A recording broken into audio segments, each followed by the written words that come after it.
وعلى آله وأصحابه أجمعين وبعد.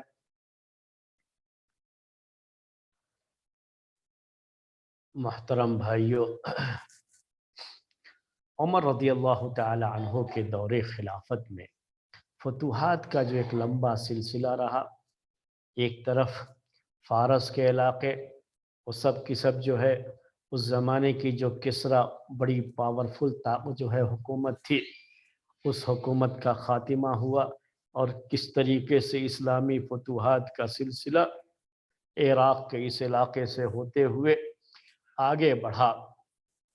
اور دوسری طرف شام کے علاقے میں جو فتوحات کا سلسلہ چلا وہ مصر اور جو ہے بعض اور جو ہے اس کے علاقے اسلامی جو ہے حکومت کے ماتحت آ گئے.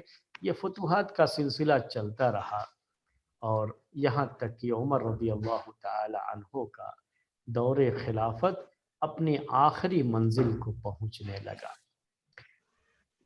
عمر رضی اللہ تعالی عنہ جو اپنے آپ میں ایک مثالی آدمی تھے، ماڈل تھے. آج بھی لوگ دنیا میں یہ کہتے ہیں کہ عمر جیسے انصاف کی ضرورت ہے.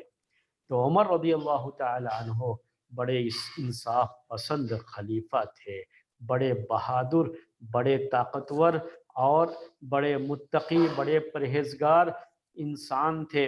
اور یہ اس امت کے لیے، امت کے عقیدے کے لیے، صحیح عقیدے اور منہج کے لیے ایک قلعے کی حیثیت رکھتے تھے. اور ان کے ہوتے ہوئے امت میں کوئی غلط چیز آ جائے اس کو یہ برداشت نہیں کر سکتے تھے. اور جب کبھی بھی کسی فتنے نے بھی سر اٹھانے کی کوشش کی، عمر اللہ تعالی عنہ نے اسی وقت اس کو دبا دیا. نہ دبا دیا بلکہ ختم کر دیا. ایسا روب تھا ان کا لوگوں پر، ایسا روب تھا کہ فتنے کو بھی جرأت نہیں تھی کہ کوئی فتنہ ان کے دور میں سر اٹھا سکے. یہ روب تھا خلافت کا، یہ روب تھا عمر رضی اللہ تعالی عنہ کی شخصیت کا. اور اس طریقے سے عمر رضی اللہ تعالی عنہ اپنی امت کے لیے، اپنی قوم کے لیے، مسلمانوں کے لیے، آخری امت کے لیے، نبی اکرم صلی اللہ علیہ وسلم کی امت کے لیے ایک بڑے مشفق باپ کی طرح سے رہے اور بڑے انصاف پسند حاکم کی طرح سے، قاضی کی طرح سے انہوں نے زندگی بسر کی. کوئی ان کا دشمن نہیں تھا. بڑے جو ہے ماہر قسم کے سیاستداں بھی تھے اور اچھی طرح سے سیاست بھی جانتے تھے. اور کس طریقے سے کسی بھی معاملے کو مینیج کیا جاتا ہے، تو مینجمنٹ کا کورس لوگ آج کرتے ہیں. یہ لوگ اپنے تجربوں سے اس زمانے کے بہترین مینج کرنے والے لوگ تھے، بہترین ادارے چلانے والے لوگ تھے. یہ انہوں نے امت کو بہت کچھ دیا ہے میرے بھائیوں، اور ہمارے اوپر ان کے بڑے احسان ہیں، امت پر ان کے بڑے احسان ہیں. عرب کا علاقہ تقریباً اسلام میں داخل ہو گیا ان کے دور میں، لیکن جو بھی دنیا میں آیا ہے اس کو ایک دن جانا ہے. عمر رضی اللہ تعالی عنہ بھی دنیا میں آئے تو ان کو بھی ایک دن جانا ہے. اور ان کے لیے یہ مسئلہ کیا ہوا؟ عمر رضی اللہ تعالی عنہ کے لیے اللہ تعالیٰ نے ان کی وفات کو کس طرح سے مقدر کیا. عمر رضی اللہ تعالی عنہ مدینے میں رہ کر کے دعا کرتے تھے. بعض روایتوں میں یہ ہے کہ حج کے لیے گئے تھے تو وہاں پر بھی انہوں نے دعا کیا کہ اے اللہ تو مجھے اپنے رسول کے شہر میں، اپنے رسول کے شہر میں شہادت کی موت نصیب فرما. ذرا غور کیجئے گا دونوں لفظ میں دعا کیا تھی ان کی؟ اپنے رسول کے شہر میں شہادت کی موت نصیب فرما. کہ میدان جنگ میں نہیں تھا یہ معاملہ کہ کہیں گئے ہیں محاذ پر اور وہاں ان کو شہادت کی موت ملے، نہیں، بلکہ کیا ہے، کیا کہا تھا؟ اپنے رسول کے شہر میں شہادت کی موت نصیب فرما. یہ کہا ہے، یہ دعا ہے اس خلیفہ کی اور امیر المؤمنین کی حاکم وقت کی اپنے رسول کے شہر میں یعنی مدینے میں شہادت کی موت۔ مدینے میں ظاہر سی بات ہے کوئی جنگ نہیں ہو رہی تھی، لیکن اللہ تعالیٰ نے اپنے اس نیک بندے کی دعا قبول فرمائی اور اسی شہر میں ان کو شہادت کی موت نصیب فرمائی، مدینے میں رہتے ہوئے شہادت کی موت نصیب فرمائی۔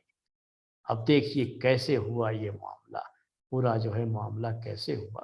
ان کی موت سے پہلے، ان کی شہادت سے پہلے بعض صحابہ نے بھی جو ہے خواب دیکھا، انہوں نے بھی خواب دیکھا، لوگوں نے جو ہے خواب دیکھے اور خواب آ کر کے بیان بھی کیا۔ ان کے تعلق سے ایک خواب عوف بن مالک اشجعی رضی اللہ تعالی عنہ نے دیکھا تھا۔ پہلے یہ خواب جو ہے یعنی یوں سمجھ لیجئے کہ عمر رضی اللہ تعالی عنہ کے دور سے پہلے کی یہ بات ہے کہ یہ خواب جو ہے دیکھا تھا ان کے بارے میں۔ عوف بن مالک اشجعی نے وہ کہتے ہیں کہ میں نے ایک رسی دیکھا، رأیت سببا، میں نے ایک رسی دیکھا، رأیت سببا، خواب میں انہوں نے ایک رسی دیکھا، تدلی من السماء، جو رسی آسمان سے نیچے لٹکی جو ہے، تدلی کہتے ہیں نیچے لٹکنا۔ ایک رسی دیکھا جو آسمان سے نیچے کی طرف لٹکی، اور یہ خواب انہوں نے ابو بکر رضی اللہ تعالی عنہ کے دور خلافت میں دیکھا۔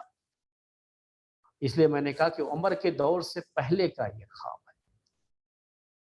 اس کے بعد کیا کہتے ہیں کہ اس رسی کو پکڑنے کے لیے لوگ جو ہے آگے بڑھے تو عمر رضی اللہ تعالی عنہ لوگوں سے 3 گز جو ہے 3 میٹر کہہ لے، میں نے ایک اندازہ میٹر کہا ہو، میٹر ہی ہونا ضروری نہیں، 3 گز جو ہے ہم کہتے ہیں، تو 3 گز یا 3 ہاتھ آگے بڑھ گئے عمر رضی اللہ تعالی عنہ، اور انہوں نے یہ رسی پکڑ لیا۔ تو اس کے بعد اس میں یہ الفاظ ہیں کہ یہ 3 جو ہے گز لوگوں سے کیوں آگے بڑھ گئے، کیونکہ ان کے اندر 3 اہم صفت ہیں۔ پہلی صفت یہ کہ یہ اللہ تعالیٰ کے خلیفہ ہوں گے اس زمین پر، اور دوسرے یہ کہ اللہ کے لیے، اللہ کے دین کے لیے یہ کسی بھی ملامت کرنے والے کی ملامت کی پرواہ نہیں کرتے، جو اللہ کے لیے، اللہ کے دین کے لیے بہتر ہے اس پر یہ عمل کرتے ہیں، ان کی یہ خوبی ہے۔ اور تیسری چیز یہ کہ یہ شہادت کی موت مریں گے، انہیں شہید کیا جائے گا۔ تو ان کے شہید ہونے کی بات میں نے آپ سے کہنا یہ تھا کہ یہ پہلے بھی بعض صحابہ نے خواب میں دیکھا تھا۔ اس کے بعد یہی ہوا کہ عوف بن مالک اشجعی رضی اللہ تعالی عنہ نے خواب دیکھنے کے بعد وہ آئے ابو بکر رضی اللہ تعالی عنہ کے پاس اور آ کر کے ان کو بتایا۔ تب انہوں نے کہا کہ جو ایک آدمی تھے وہاں پہ بچہ تھا، کہا کہ جاؤ جا کر کے ابو حفص، ان کی کنیت تھی عمر رضی اللہ تعالیٰ عنہ، کہا کہ جاؤ ان کو بلا کر کے لاؤ میرے پاس۔ جب وہ آئے تب کہا ابو بکر رضی اللہ تعالی عنہ نے کہ عوف اب تم اپنا جو ہے خواب پھر سے بیان کرو، جیسے تم نے خواب دیکھا ہے ویسا پورا خواب پھر سے بیان کرو۔ اس کے بعد جیسے ہی انہوں نے کہا یہ کہ اللہ کے خلیفوں میں سے ایک خلیفہ ہیں یہ، جیسے ہی یہ کہا تو کہا عمر رضی اللہ تعالی عنہ نے کہ کیا سونے والا یہ سب بھی دیکھتا ہے، یعنی خواب میں یہ سب بھی تم لوگ دیکھ رہے ہو میرے لیے۔ اس کے بعد جو ہے عمر رضی اللہ تعالی عنہ نے یہ پورا خواب سنا، وہیں سے یہ بات بھی تقریباً سمجھے کہ طے ہو چکی تھی کہ ابوبکر رضی اللہ تعالی عنہ کے بعد خلیفہ یہی بنیں گے، اور بنے بھی یہی خلیفہ۔ اور عمر رضی اللہ تعالی عنہ کی جو شخصیت تھی وہ آپ جانتے ہیں کہ اللہ کے لیے وہ کسی کی کوئی پرواہ نہیں کرتے تھے، اور یہ بھی تھا کہ شہادت کی موت ان کو ہوگی، نصیب ہوگی۔ اب یہ شہادت کی موت کا معاملہ ہے، اور اسی کے لیے میں نے